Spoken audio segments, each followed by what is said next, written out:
So, good morning. I am really sorry, but I cannot speak in Russian. It's my bad. I am very honored, of course, and I would like to thank Professor Zaman and all the organizing committee for the warm welcome and for the hospitality. So the title of the lecture that I was asked is a little bit difficult, especially after seeing these presentations from Dr. Zaman Mamedli and also Svetlana. But for us, I would like to share with you a little bit what has been our experience with very tailored radiotherapy. In our center, we are a very young, small center, oncology center in Portugal that started only in 2013. And for us, colorectal surgeons, we would like our life to be a little bit like this. It either is white or it is black, and we see, every one of us, we can see a tree. But unfortunately, after all these pictures and all these graphs and diagrams, our life is a little bit like this. It is nice, it's a beautiful picture, but still, it's not easy to see where is the land, where is the trees, so it's a little bit difficult. If we look at the American guidelines, we would see these type of diagrams, which basically is saying that you can decide whatever you want. You can do whatever you want, as long as you do something, it's all correct. Well, for Europe, it is a little bit different. In Europe, we try to tailor the approach a little bit more, and this, as you can see, it's a little bit more difficult, the diagram, but you adapt, like Professor Zaman was saying, you adapt according to the patient and according to the stage, MRI stage, you adapt and tailor the treatment. This is the diagram of our own institution. It is not to confuse you, but it is to say that for us, the most important thing, of course, it is to have a very good MRI, that can decide and can help the multidisciplinary team meeting to put the patient in two axes. The risk of local recurrence in one side and the risk of systemic recurrence on the other side. And when we combine both risks, we can have something to offer to this patient. And of course, a little bit from the beginning, we have included watch and wait as a potential management arm. We have already seen this morning that the prediction for circumferential resection margin positive, it is very accurate when we use good quality MRI. So if we have a margin like this, and if we think that our patient has this MRI, we should do something before we go to surgery. This is very clear. Because if we do not do, then we know that if the distance to the fascia is less than 1 millimeter, we have to know that the recurrence after surgery is 30%. And this is already certain. And in the long-term follow-up, as you can see here, there is a huge benefit. There's a huge benefit of doing preoperative chemoradiation to patients with threatened mesorectal fascia. The other important issue that we have been discussing this morning, from the radiology point of view and from the surgical oncology point of view, is this concept of vascular invasion, extramural vascular invasion. It is a little bit like tunnels. We have the embryology of the mesorectum, and we have tunnels. So the tumor, when it goes in these tunnels, it can go wherever it wants. It can go to the liver, it can go to the lung. And most importantly, is everyone can understand that if you cut one of these tunnels, you have a spillage of tumor cells in the mesorectum, and you have a problem there. So it is a distant recurrence problem, but it is also a local recurrence problem, EMVI. And we know that this is a very bad prognostic indicator. Then again, we have to think that rectal cancer is different from all the areas of the rectum. So you can consider the rectum as 15, as 12 centimeters, it doesn't really matter. Because when we are talking about low rectal cancer, and this is low rectal cancer, defined by a good MRI on the inferior border, if the inferior border of the tumor is below the insertion of the levators in the pelvic sidewall, this is a low rectal cancer. It doesn't matter if a patient is fat, if it is tall, if it is a woman. If the lower border of the tumor is below the insertion of the levators, then it is a low rectal cancer. And by themselves, this is a different staging staging instrument. It is not good to stage these patients by TNM, because these patients, they behave completely different. As you can see here, this is the Mercury 2 study. This is a risk factor, very easy to understand, that if you have a tumor which is positive EMVI, or if the tumor is anterior located, especially in males, then you have a high risk. And if the tumor is less than 4 centimeters, you have a very, very high risk of circumferential involvement in these patients. So in our institution, having these 3 important messages, we have indicated only radiotherapy, not according to the TNM. It doesn't matter if the patient has a T3 or if the patient has an N-positive disease, it does not get chemoradiation. It only gets chemoradiation in these circumstances: involvement or threatened mesorectal fascia, EMVI positive, or high-risk low rectal cancers.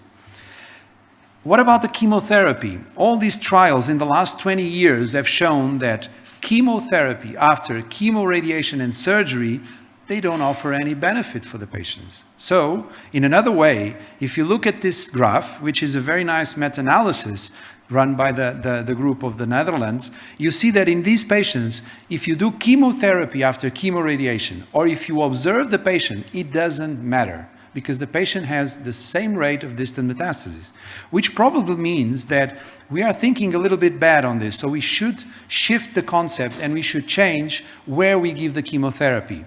Especially because we have to think that if something is not working, it's because there's a problem in there. And in this editorial, some of our colleagues have said that probably the chemotherapy should not be given afterwards and should be given a little bit before, if it is important. And why? Because we know that the chemotherapy does not compensate for the surgical problems. Usually when the patient has a surgical problem, a leak, infection, it starts very late.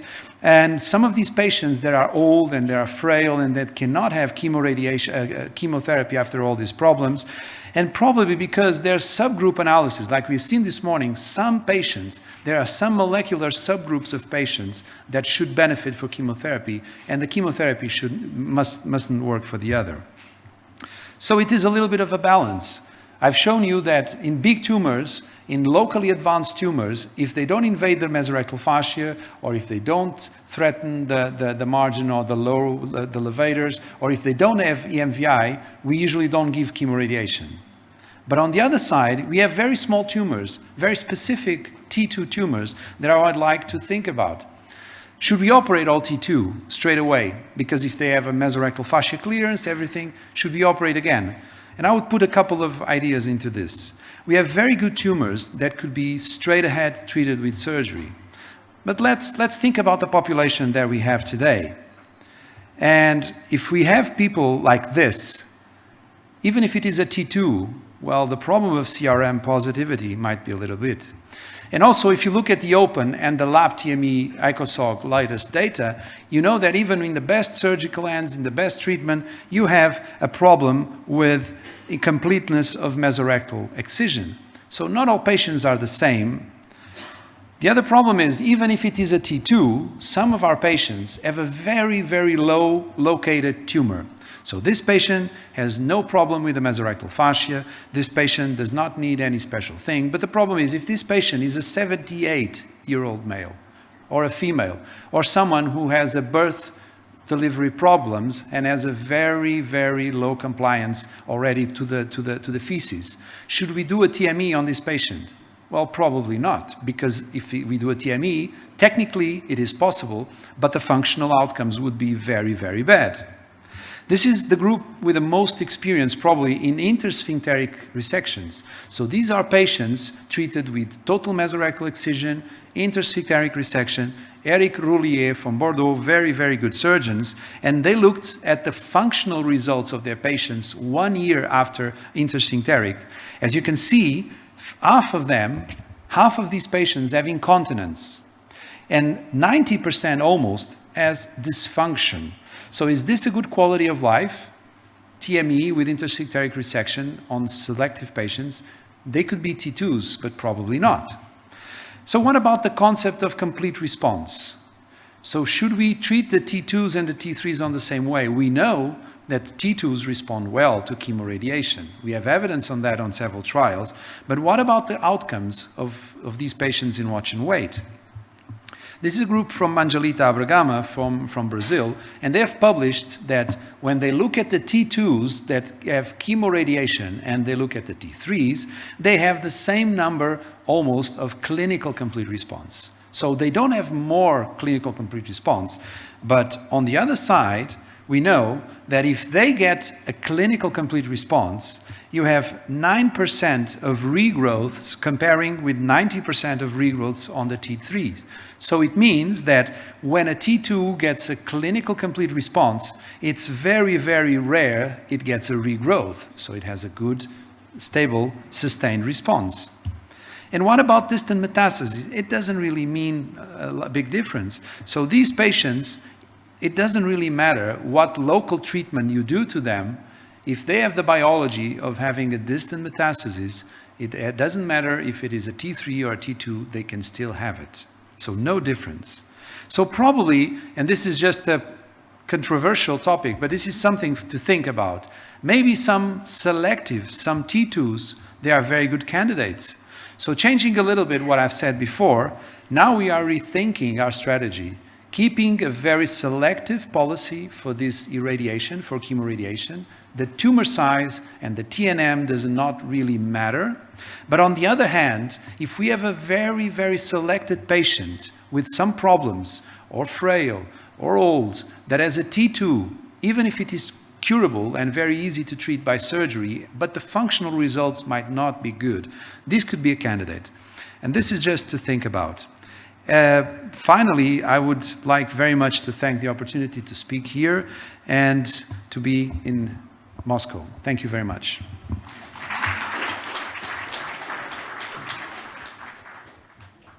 Thank you, Professor Nuno. Ну вот видите, коллеги, как интересно, то, что сейчас, несмотря на наличие клинических рекомендаций, в мире идет такая мощная тенденция к персонализации лечения. Клинические рекомендации идут либо на очень строгие показания, узкие, либо это как в NCCN, мы можем делать почти все, что хотим. Но при этом профессор говорит, что уже сейчас в сегодняшней практике у них есть, с одной стороны, показания сужаются, их для предоперационной лучевой терапии он выделяет показания, это лимфоваскулярная инвазия, пораженный ЦРМ, естественно, и очень низкий рак. Но и в то же время все больше стоит вопрос о том, что мы целенаправленно, исходно можем у пациента рассматривать вопрос в перспективе тактики наблюдения и ожидания, и наоборот, не только запущенные формы рака прямой кишки отбирать на лучевую терапию, но наоборот, наиболее ранние, у которых с наибольшей вероятностью будет хороший ответ. И кроме того, мы видим, что в качестве факторов принимаются и вещи, которые невозможно стандартизовать. То есть то, что ощущение хирурга, сложности операции, о перспективе получения хорошей мезолектомэктомии и возможности достижения оптимального функционального результата. У кого-то есть вопросы к профессору? Добрый день, доктор Пучков, город Рязань, областная клиническая больница. Можно такой вопрос? Профессор сказал о том, что проводить химиотерапию после курса неоадъювантной лучевой терапии нет никакого смысла. Вопрос, если мы пациента отправили на watch and wait, и у пациента был стопроцентный ответ на лучевое лечение, и после лучевого лечения, допустим, через 4-5 месяцев мы увидели, что имеется рецидив из метастатического лимфатического узла с поражением циркулярной границы резекции, то есть ЦРМ+, то фактически что мы должны с этим пациентом сделать? То есть сразу же оперировать с потенциальной R1 границей резекции, или же мы должны дать ему химиотерапию? Но вот здесь вот вопрос, то есть что делать, если на фоне полного ответа получили локальный рецидив с увеличением циркулярной границы резекции? So, thank you very much for the question. I would just like to clarify one thing. The patient has a complete response. So he had lymph nodes and they all disappeared. And in 6 months we have a new node coming up. Yes? A new... Of the old one. You had a complete clinical response and then you have a regrowth. Yes. So basically, thank you for the question. It's very interesting. There's not an issue about chemotherapy. The problem is this patient, he has a regrowth. We know that in regrowths, 95% of regrowths are in the luminal or in the intraluminal component, so the wall. But we have 5% that are just isolated lymph nodes or even regrowths in EMVI sites. And this means this patient needs proper treatment. And in this proper treatment, we know, because of even the mercury trial, the lymph nodes on the margin, they don't account for local recurrences. With the data of the Mercury 1 trial, you would see that even the lymph nodes on the mesorectal fascia margin, they don't account for local regrowths. In our center, if we have a patient like you're saying, which is a complete response, and then 4 months later, everything is okay except a lymph node in the mesorectum, he would get a TME surgery. If the node is extra mesorectal, then we can decide and we can discuss if it has a lateral lymph node dissection or an extended re-irradiation on the lateral wall compartment. Is it... Я тогда дополнительно переведу, то что, в принципе, эта ситуация, которую вы описываете, возможно, достаточно редкая, потому что по данным Watch and Wait базы данных 95% случаев повторного роста или рецидива после Watch and Wait программы наблюдается именно внутри просвета кишки. Поражение лимфоузла встречается более редко. Дальше ситуация зависит от того, был ли это лимфоузел мезоректальный или лимфоузел из группы тазовых лимфоузлов. При поражении тазовой группы лимфоузлов была бы рассмотрена химиотерапия. Но поражение мезоректального лимфоузла, даже с поражением мезоректальной фасции, оно маловероятно, что повлияет на вероятность развития локального рецидива. И такого пациента бы предложили оперировать, потому что по данным Меркури поражение мезоректальной фасции именно лимфатическими узлами не повышает риск рецидива после хирургического лечения. Но хотелось бы добавить, что профессор обращал внимание, что роль послеоперационной именно химиотерапии при раке прямой кишки сейчас не показала увеличения выживаемости. В то же время как перенос химиотерапии на неоадъювантный этап рассматривается как возможный путь к улучшению результатов лечения. Проблема в том, что комплайенс, не так много пациентов реально выполняют послеоперационную химиотерапию по разным причинам после лечения рака прямой кишки. Могу я воспользовавшись, злоупотребить правом председателя, задать вопрос? Я прошу прощения по-английски, поскольку нет синхронного периода. So my question is that you have two clinical situations. You have 8-year-old gentleman and 35-year-old young lady. Both had low rectal carcinoma and both are the candidates for the abdominal perineal excision. No way, just abdominal perineal excision. You send them for the radiotherapy and find that there is a complete, at least clinical response. So your strategy in the case of the old gentleman, in the case of the young woman, will be the same or something else? Thank you, Professor Rybakov. Yes, thank you very much. It's a very interesting question. I'll have the lecture of Watch and Wait later. This was the indications, but I'm happy to answer the question. In our center, the most important prognostic factor of any patient is to have a clinical complete response. And if the patient has a clinical complete response, and on the other side of the scale, so it's always weighing the weights of the problems in these patients.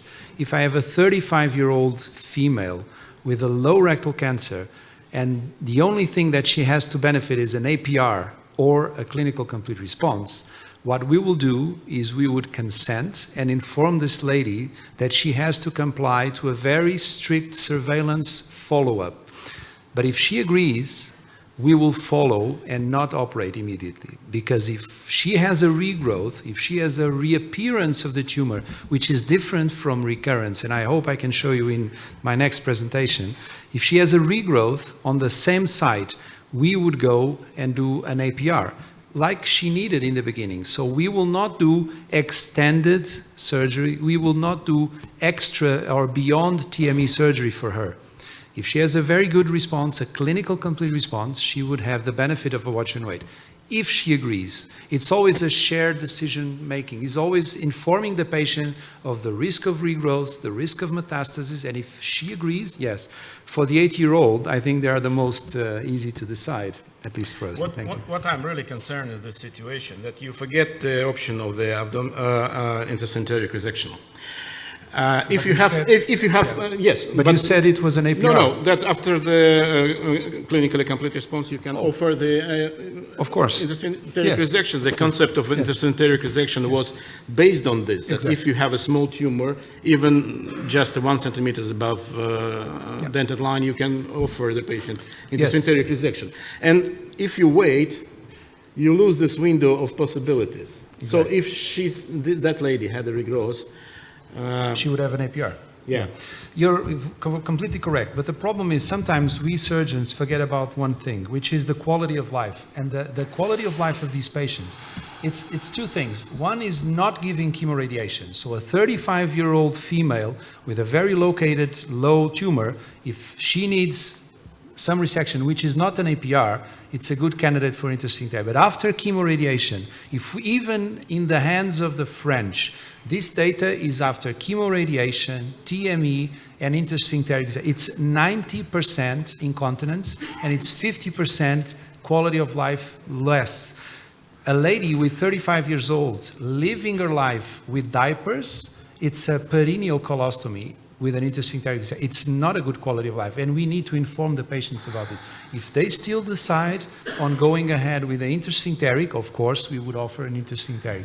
If she needs an APR, clinical complete response, why not wait? But thank you. It's a very, very, very good question.